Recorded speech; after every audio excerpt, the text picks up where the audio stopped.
2023년 6월 9일 금요일 경제뉴스 모닝 브리핑을 시작하겠습니다. 5조 원의 청약 증거금을 모으며 공모 흥행을 기록했던 화장품 업체 마녀공장이 따상에 성공했다. 오는 26일부터 한국거래소의 상장날 가격 제한폭 규정이 최대 400%까지 확대되고 시초가 대신 공모가로 전환되면서 따상 자체가 사라지기 때문에 마녀공장이 사실상 마지막 따상의 주인공이 될 것으로 보인다. 마녀공장은 2012년 설립된 종합 화장품 기업이다. 지난해 1,018억 원의 매출액과 245억 원의 영업이익을 기록하며 사상 최대 실적을 낸 바 있다.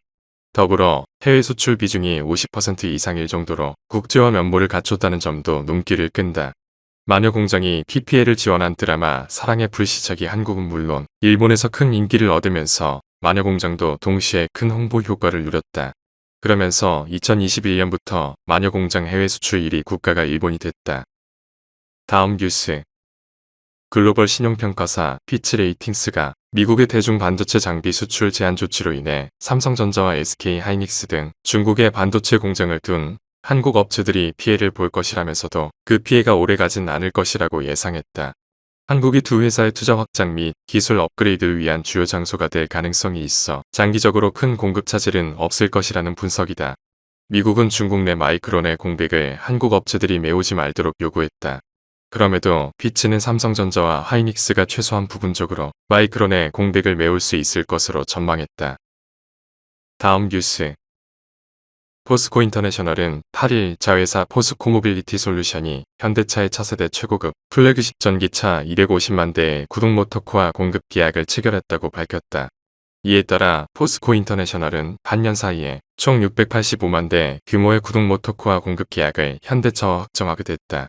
구동 모터코어는 2차 전지와 더불어 친환경차의 심장으로 불리는 구동 모터의 핵심 부품이다. 포스코 모빌리티 솔루션은 국내 1위의 구동 모터코어 제조사다.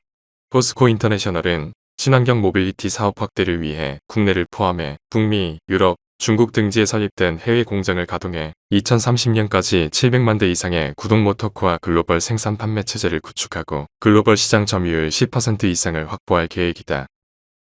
다음 뉴스. 예상보다 강한 물가 상승 압력이 지속되면서 인상을 멈췄던 주요국 중앙은행들이 다시 기준금리를 올리고 있다. 캐나다 중앙은행인 캐나다은행은 현지 시간 7일 기준금리를 연 4.75%로 0.25%포인트 올렸다. 22년 만에 가장 높은 수준이다. 캐나다은행은 기저 인플레이션이 끈질기게 높은 수준을 유지하고 있다며 소비자 물가지수가 목표치인 2%보다 상당히 높은 수준에 고착할 수 있다는 우려가 커지고 있다고 밝혔다. 캐나다와 호주의 움직임에 따라 동결 가능성을 내비쳤던 미 연준이 다음 주 기준금리를 더 올릴 것인지 여부에 전 세계가 주목하고 있다. 다음 뉴스. 7일 파이낸셜 타임스 등에 따르면 미국을 방문 중인 리시 수넥 총리는 영국 정부가 인공지능 안전성을 논의하기 위한 정상회의를 개최할 것이라고 이날 밝혔다. AI 규제를 주제로 정상회의가 단독 개최되는 건 이번이 처음이다. 영국 정부는 구체적인 일정을 공개하진 않았지만 가을께 정상회의가 열릴 것이란 전망이다. 영국 정부는 정상회의 개최에 앞서 다음 달 유엔 안전보장이사회에서도 AI 규제 문제를 안건으로 올릴 계획이다. 다음 뉴스.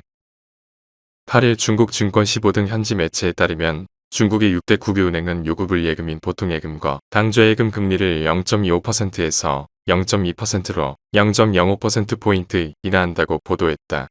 증권15는 지난해 9월 일부 국유은행이 예금 공시 금리를 먼저 내리자 시중은행들도 잇따라 낮췄다고 평가하면서 중국증권투자증권의 분석을 인용해 중앙은행인 인민은행의 대출 우대 금리 추가 인하를 부추길 수 있다고 봤다. 시장에서는 이번 조처가 중국의 경기 둔화에 대한 내부 우려를 반영한다고 보고 있다.